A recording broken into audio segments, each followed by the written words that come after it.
And we are live. G'day everyone, Mike Jeffrey here, and you are listening to My Creative Journey, episode number 14.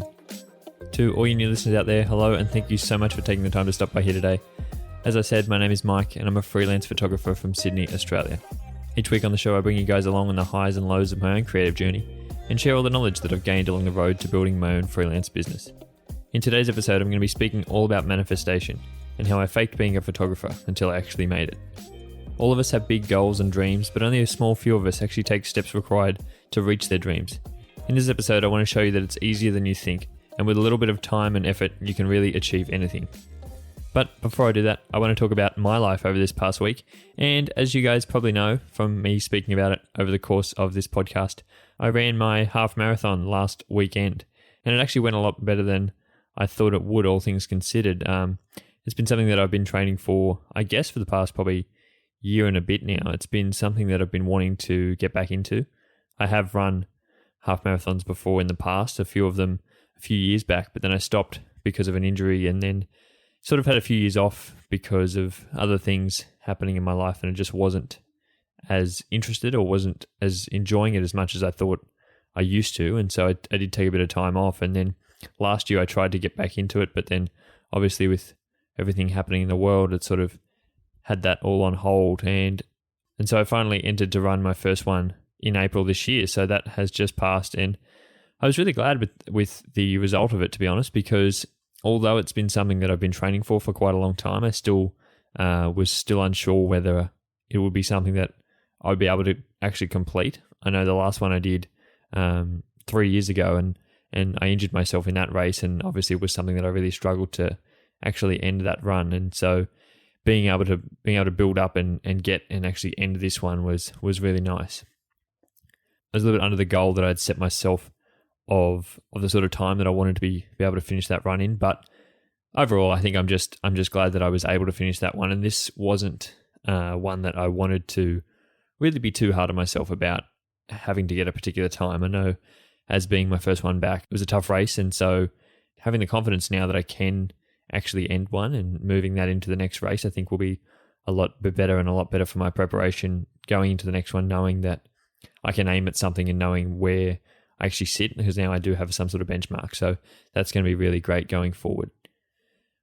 It was such a mental challenge for me actually being in the run, because as I've spoken about on my Instagram stories, I've only trained over a distance of about probably 15 kilometers. And so for anyone that knows, a half marathon is 21 kilometers. So I was sort of missing out on that last sort of 6 kilometers there within the training that I have been doing. And so I wasn't sure really whether I could actually finish the race. And that is something that comes into it in the mental game in that. And I've always said that having to run such a long distance is a mental game, because I think once you've done the training, I think anyone can run the distance. It's just being able to have it upstairs on the day. And for me, I really found it a struggle to really pull myself back and pull out of those thoughts towards the end of the race, that it's just easier to stop, because after I crossed about the 15, 16 kilometer mark, it was a noticeable difference of how hard it would get.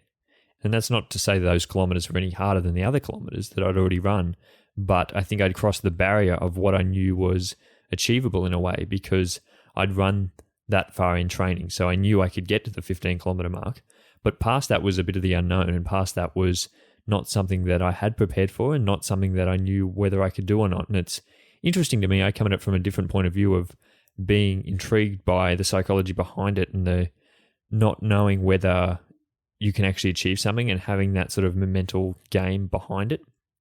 I think there were a lot of people who were in the race who were less fit than I was probably, and a lot older and a lot more out of condition than I probably had been, having done so much training. But I think they had probably ran a race before similar to this, and had known that they could achieve it, and known that they could actually end that race. And I think the whole mental game is so important when it comes to that sort of training, obviously up until a certain point, but I think ending the race, I think, is so crucial in actually developing some sort of mentality around whether you can actually achieve those sorts of things. And for me, I did get to a point around with about 3 kilometers to go in the race where I just thought, this is all too hard. And had I run before in the recent times, I think it would have given me that belief to push myself over the line. And that's why I say that this race was really a preparation for the next one that I'm going to do, because going into the next one, that's something else that I've taken into my control now, and knowing that I can achieve that and knowing that I can do that does push me harder in training, but also harder in the race, because there's nothing holding me back there at the end, and I can't use the excuse that it's all too hard. I'm not able to do this. I can't get to the finish line, because I've proven to myself now that I can. And so anything on top of that is just a lie. So I've got to get over that hurdle and sort of push harder in training and say to myself, well, you do still have energy towards the end of this race because you have finished one before, so you can improve on that. And anything more than that is going to be an even greater achievement. So I've got my next one lined up for 12 weeks' time, I think, in the first weekend of July, and that's very exciting to see how I go in that one, because that is a race that I have run before. This last one that I did last weekend, I haven't actually run on that course before, so that was interesting in and of itself, and to be able to see something that I haven't seen before. But the next one I've got coming up is one that I've run twice before a few years back, so I sort of know the course, I know the conditions, and hopefully we can use that to achieve the goals that I've set around this journey in my running. The other thing that happened through this past week, which is unrelated to what I've just been speaking about, but more related to my actual business as a whole, is that I had my first client meeting with two people who I am lucky enough to be photographing their wedding in just under 2 weeks' time, which is a bit scary to say, but I did actually meet up with them towards the end of the last week, and I don't know if I can describe how scared, how anxious I was walking into that meeting, because it wasn't ever something that I've done before. I've never done a client meeting before with people before a photo shoot, but I do think it's important, and I think especially going into a wedding environment, you want to actually know who you're working with. I think it's important to create that sort of experience and create that sort of relationship with clients before you walk in there. You don't want to just treat them as if this is a service that they've ordered online and it just sort of turns up on the day. You want to create something a bit more around that, and in turn it makes them feel a bit more comfortable as well in actually knowing who is going to come along and take photos of their special day. So that was something that I really wanted to do, but it was something that I was just as scared to do, because I knew there was a lot that was out of my control, I guess, in the way that I didn't know what was going to actually go down. I didn't know what they were expecting. As I've said, I've only organised this wedding in the past month or so, and having that such a short turnaround, I've had to sort of struggle to get everything prepared, and I just didn't know if I had actually forgotten anything. I didn't know if there was something that they were after that I hadn't spoken about, or the type of questions that I would need to ask. And so having that, I think, sort of started me out a bit on the back foot, because I didn't walk in with the greatest of confidence. But I'm glad to say that it actually went quite well, and I'm actually very happy with the way that the whole meeting went as a whole. I couldn't have been more excited after I walked out of the meeting to actually go take photos of their wedding, because they were just so lovely and so responsive to all the questions that I was asking, and so engaged in the conversation. I felt like we only spent an hour together, but I felt like I sort of really got to know them in that hour, and that really puts me in good stead, I think, to tell the story of their wedding day, because that is such an important thing. And one thing that I strive to always be trying to improve on is my storytelling. And if that is the one thing that I think I bring to the table, and the one thing that I think my style is trying to lean towards, I don't want to be someone who just takes the stock standard photos of a day, and I want to be able to bring that experience, but also bring something that they can look back on in years to come and say that is actually them. And so being able to get to know them a lot beforehand is super crucial in that, and crucial in actually knowing what they're like and the things they like and their style and things like that. I was super interested as well. I walked in, and I think one of the first questions that I asked was, what was their plan for actually having a wedding photographer on the day? As I said, I only organised with them to take photos about a month ago, and I was intrigued really to see what their plan was otherwise, because either they'd really left organising a photographer right to the end, which I think can be a bit of a risky game considering most of them are booked out a long way in advance, or whether they just weren't going to have one at all.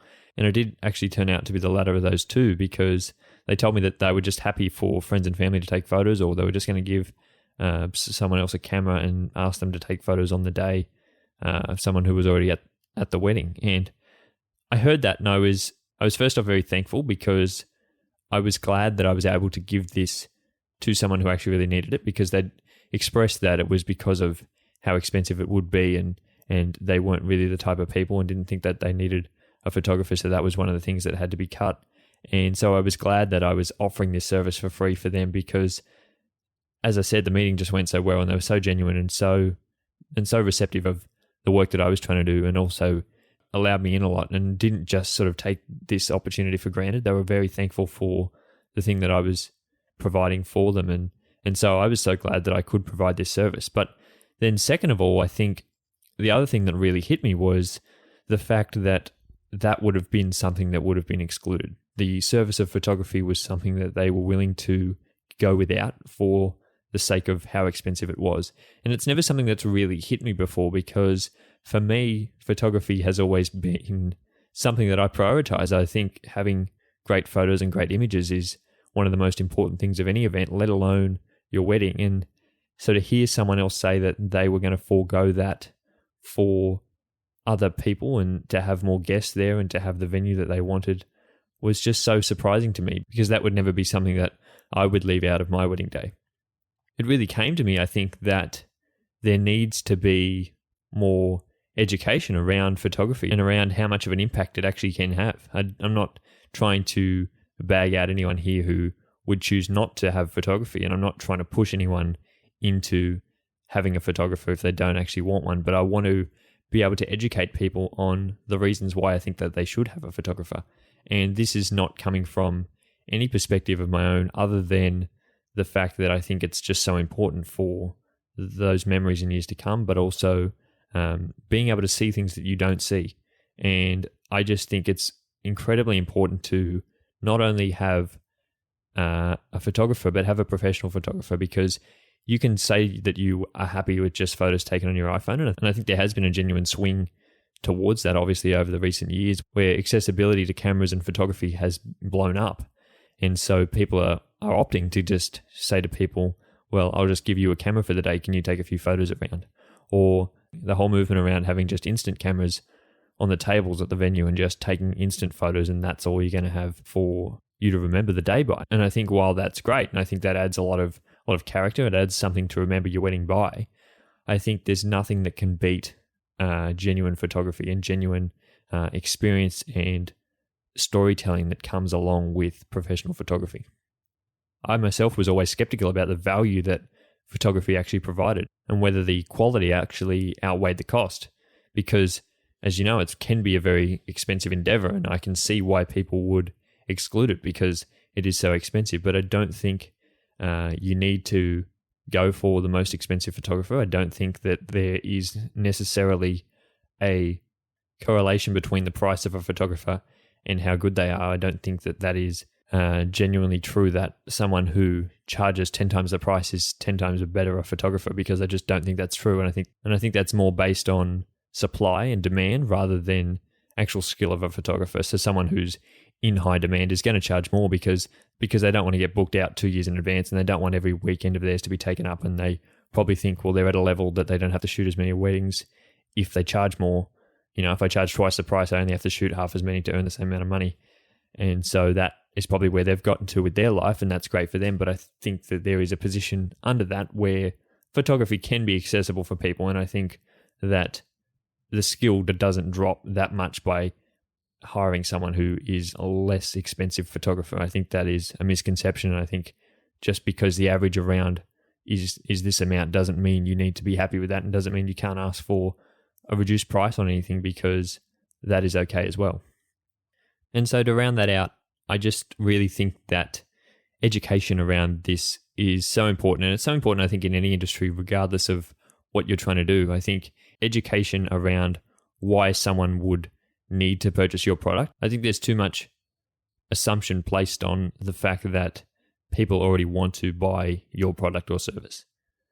And I think that we should somehow steer that marketing towards actually educating people on why they need to buy your product or service, because especially in an industry where price can be a genuine player of whether people decide to go with you or to not go with anyone at all, I think swaying them to believe that they actually need the service, and I think this is based around the fact that I actually do genuinely believe that everyone should have a photographer on their wedding day, regardless of the skill behind that photographer. I think that is where I come from, and so to show people that, I really want to be able to educate people on the reasons why they should need one. And so I think that's going to be something that I've taken away from that.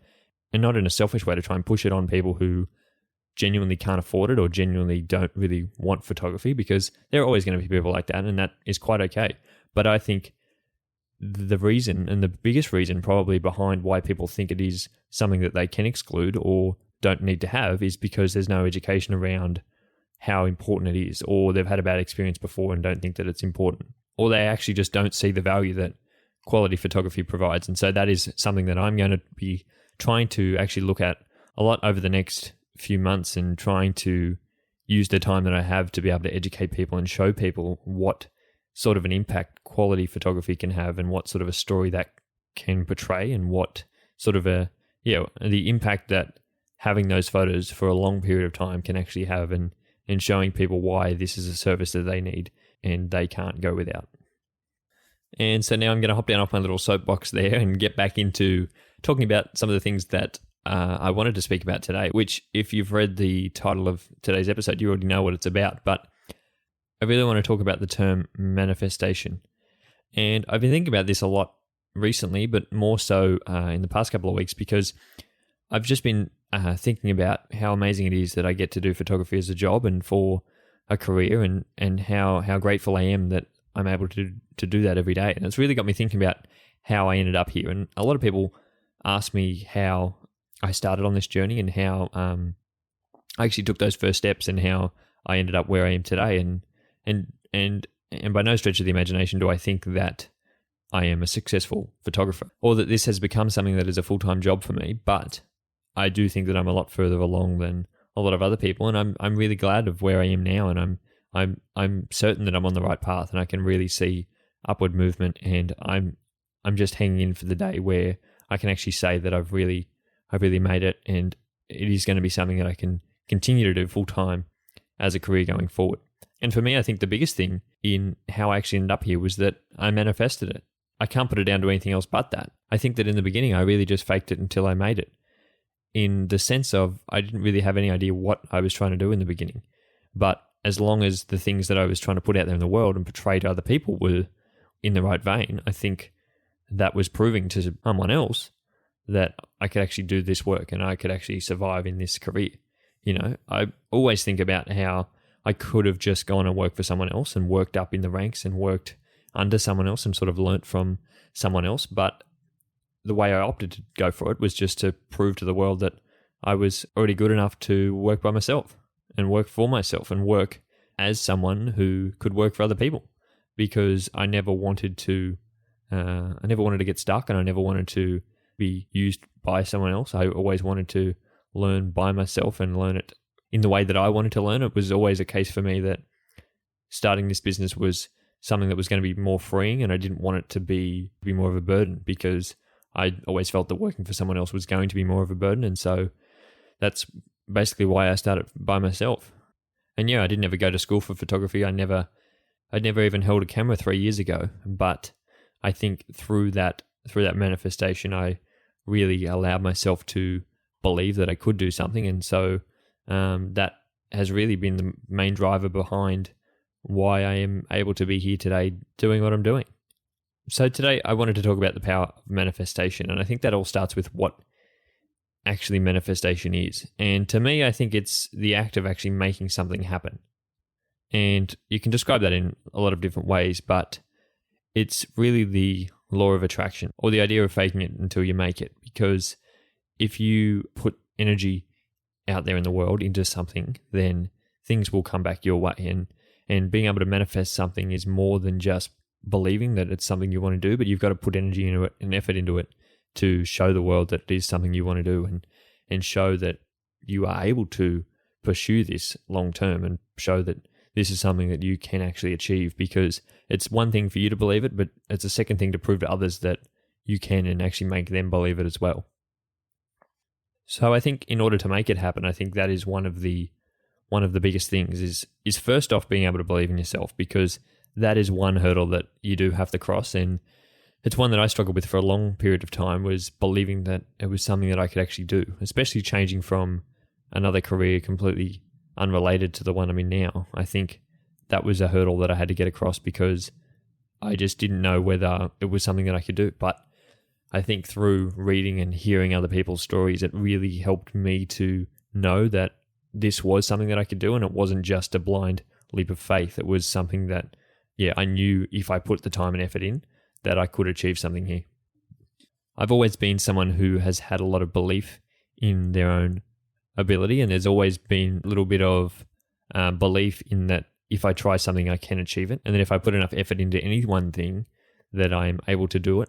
So that is really one of the big things that helped me in the start, was that just knowing that if I dedicate enough time to it, I can actually achieve something here. This had to be a longer term thing, because it wasn't just something that I was comfortable only dedicating like 6 months to. I knew I had to do a lot longer period than that, because it was really a drastic change and something that I really had no idea what I was trying to do. And so I had to dedicate a lot more time to it. But in the end, I was comfortable, because I'd just come out of university where I'd spent the last 4 years learning something else to then go into a job in that. So then I really said to myself, well, how about the next 4 years? I almost go back to university, but rather than going to university, I spend it trying to create this business for myself, where I put 4 years into actually learning this craft, and I put 4 years, or however long it takes, into this craft in order to see some success down the track. Because whilst people may see this career as something that has no direct learning involved, I think there is a lot to be learned, and there is always things that you can educate yourself on. And so I had to compare it to what I'd done at university before and say, well, if it's okay for people over there who want to become doctors and lawyers to spend time learning and spend time practicing and spend time refining the skills that they have in order to then get a job to go practice those skills, I can then have that amount of time as well. And I think it's okay to allow myself that amount of time as well. And I don't think that people should be forced to go and work somewhere else to then try and practice skills that they don't yet have, or to go and work somewhere else to then not have the time to pursue the things that they want to pursue. And so I know that I am in a very privileged position, but that was always something that I had in the back of my mind, was that the time that I could spend, I did have a lot of time. And that was something that I had to become very comfortable with in the beginning, because I had to sort of set that time limit and say, well, I'm going to spend this amount of time, and to not be disconcerted in the first 6 months if I didn't see any progress, because actual fact, I'm still in the learning phase. And so that was something that did take a big bit of shifting, but it was something that I'm glad that I did, and I'm glad that I put that in my thoughts in the beginning. I think then one of the other biggest things is actually taking action. And as I said about 2 weeks ago in that episode about starting before you're ready, I think there's only so much that you can learn, and you need to be able to learn on the job. You need to be out there practicing. You need to be actually trying to put the effort in. And so there is only so much you can learn, and you have to be willing to take action, because you can't sort of manifest something just by believing in it and just by thinking it and just by learning things. You've actually got to practice them and actually show the world that this is something that you actually really want to do. I think with knowing that and knowing where I've come to today, it's really led me to believe in the fact that you can become anything with the right combination of time, money, and effort. And I want to just touch on those 3 things now, because they are very distinct things, but I think all of them intertwine, and I think that you need all 3 in order to be successful in being able to manifest something within your own life.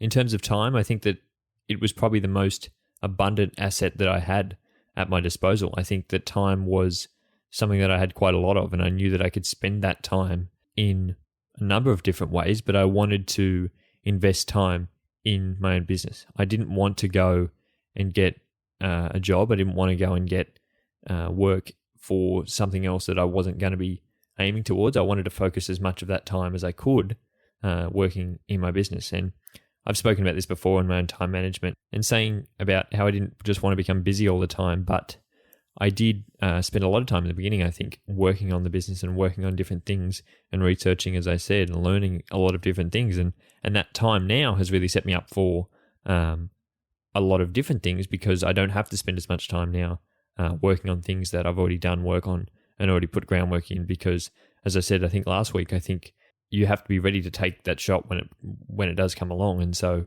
I'm glad that I've put the time in, because now when things come my way, I can say, yeah, I can do that because I've got skills in this, that, and the other area. Or I've actually got things that I can straight away send out to people, or I've got work that's ready to go because I've spent the time actually actually trying to do that and get those things prepared for when I may not have as much time in the future. It's not only time just learning and time practicing the craft, it's also time to retrain your brain almost and retrain your whole life in general. I think that for me, I had to sort of live and breathe photography for a long time there and just learn everything, but also for it to become part of my everyday life, because it was never something, as I said, I'd never done it before. And so to learn it, I had to become sort of engulfed by it in order to really live out the persona of someone who would be a photographer. I was never a photographer and still hadn't been up till about this time last year. So before that, I was really someone who was a photographer without being a photographer. I wanted to put that persona out there that I was actually doing work and practicing to become a photographer and trying to do all the right things and do all the things that people would perceive me to be a photographer without actually making any money from photography. That's why I say that was a big time investment, because in order to show people that, I had to go and do a lot of work around it, and I had to speak about it, and I had to actively retrain the way that I was thinking about things, because when I would have conversations with people, it was always about that sort of stuff and being able to draw upon those different things and say what it actually was that I was trying to do.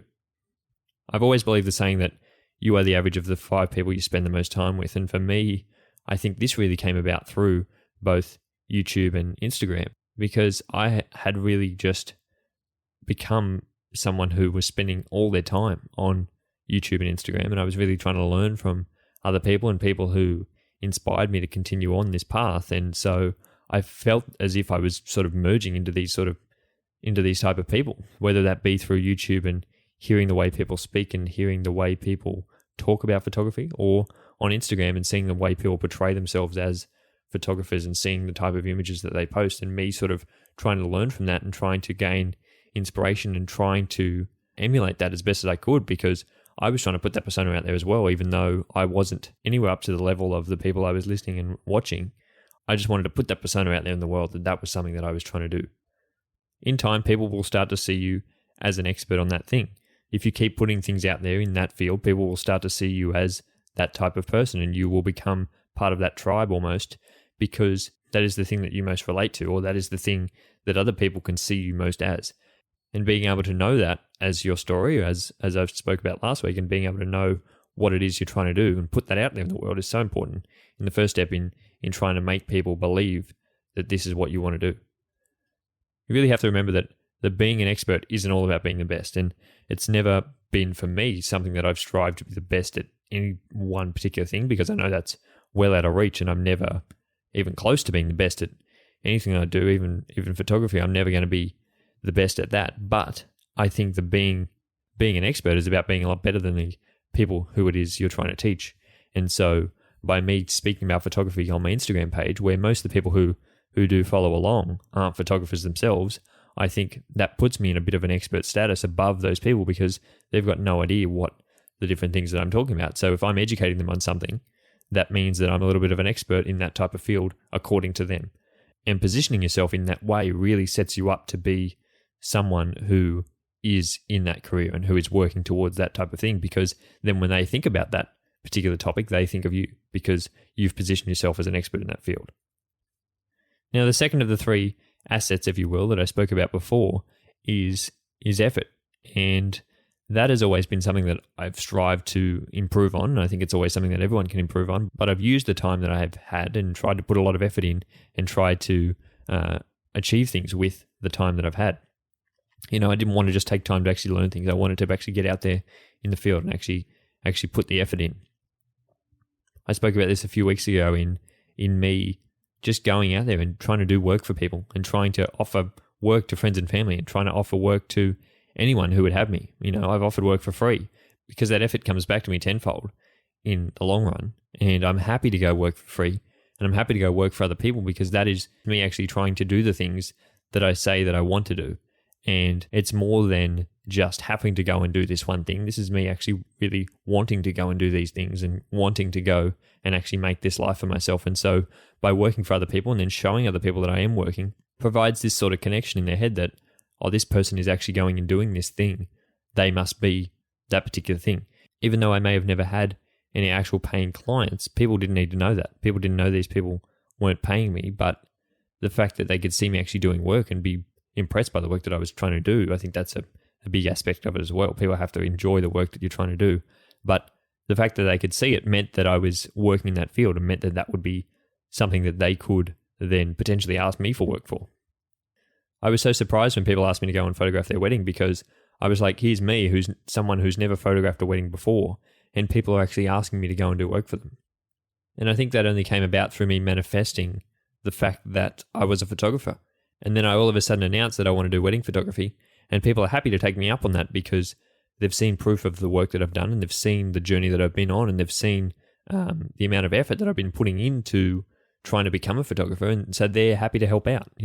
It's the energy that you put out in the world, you will receive yourself. And I've always put that positive energy out there. I've always put the energy that I will become a photographer. And so that has allowed people to believe me and believe the fact that I am a photographer.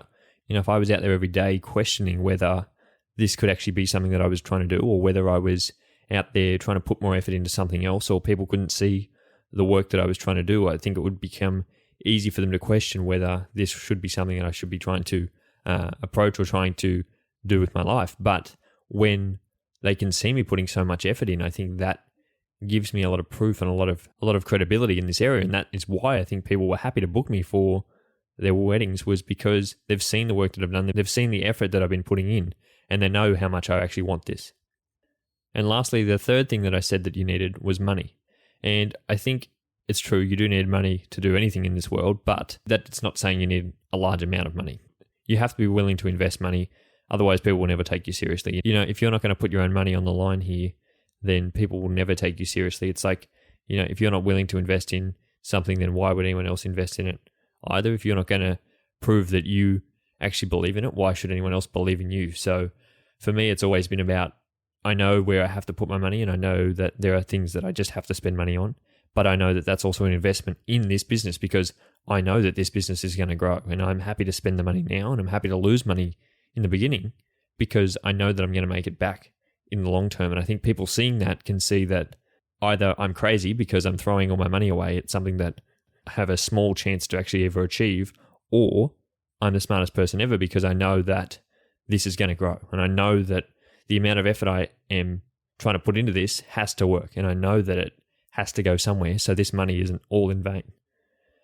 I've spent a lot of money on things that would provide me some sort of social proof, and that has been, I guess, one of the biggest drivers, because they show people that I'm actually spending money on things, and show people that I'm actually very serious about this, and show people that there is more to this than that they could actually ever know. And so putting money into things like my website, into my new cameras, into my equipment, things like that, things that will improve me as a photographer, for one, and prove the standard of my photography, but two, also show people that, I'm serious about this, and here is the things that I'm up to, because that is easily accessible to everyone else in the outside world, and they can see that I had to spend money on those things. An extra thing that people may not know that I spend money on is this podcast.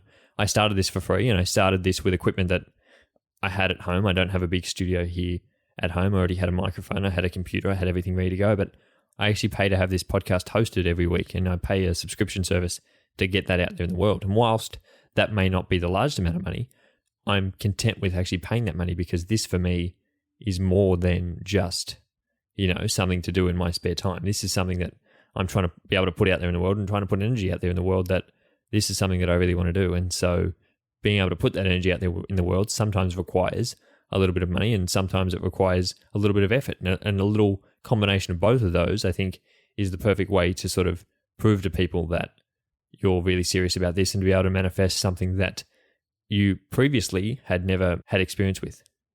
And so in closing, I just really wanted to round out this episode by saying that I think effort always outweighs skill and talent. I think that there is a misconception around this, and I think that I'm going to make a whole episode on this, but I really think that it comes down to, if you can put more effort in than someone who is skilled in a particular area, you can really manifest anything. And just because you don't start off with the right amount of skill, or you don't start out with a large amount of money, doesn't mean you can't be at the same level as someone else, and doesn't mean you can't get to things that you want to do and can't get to your dreams, because you're almost there. And I think that is the biggest shift that you have to have is that you're only ever 6 months away. You can think about it in those terms, and if you can think about it in the short term rather than the long term, I think the long term scares a lot of people, but thinking about how much you can change in 6 months is incredible. And as I talked about in the start, it's that whole mindset shift. And if you can start to position yourself as some sort of expert in some sort of field, in that, if that's what you want to do, if you can position yourself in that, then you're a long way along in the journey of actually achieving that goal that you've set yourself. So I really do hope you guys enjoyed this episode. It was a bit of a random one for me, but something that I've been thinking about for the past couple of weeks. And so I thought it was important that I make an episode on, and important for me to actually get these thoughts down, and something that I can look back on in years to come and say the ideas that I was having now and compare them to where I might be in 6 months' time. Who knows where I will be then, but I hope you guys will still be here for this journey of mine that I'm on, and I hope you've all started your own journey along that time as well. Next week's episode number 15, I've got a pretty special one coming up next week, talking all about a taboo topic in society today. I think I'm going to be speaking a little bit about money, so if you're interested at all, do come back for next week's episode, and I think that's going to be a really juicy one to hop into and talk about some of the things that other people are too scared to say, and some of the things that I've been holding on to, and a lot of the things that I really think we should have out there more in the world. But again, if you like this week's episode, I would love it so much, guys, if you could share this episode around, if you could share it with anyone else who you may think would enjoy it. And if you did enjoy this episode, I would love to hear from you guys. Really, I honestly would. I love getting messages from people who have been saying that they enjoy episodes, or conversely, if you didn't enjoy this episode as much as the other ones, I'd love to hear from that too. Any sort of feedback that you guys have is always much appreciated, and I love hearing from anyone who listens to the podcast, and having anyone along here is always great for me, and I really am so thankful that anyone would turn up here and listen to these episodes. And so that is where I'm going to leave today's episode, guys. I really hope you did enjoy it, and I hope that you have a great week, and I will speak to you all again next Monday. Bye.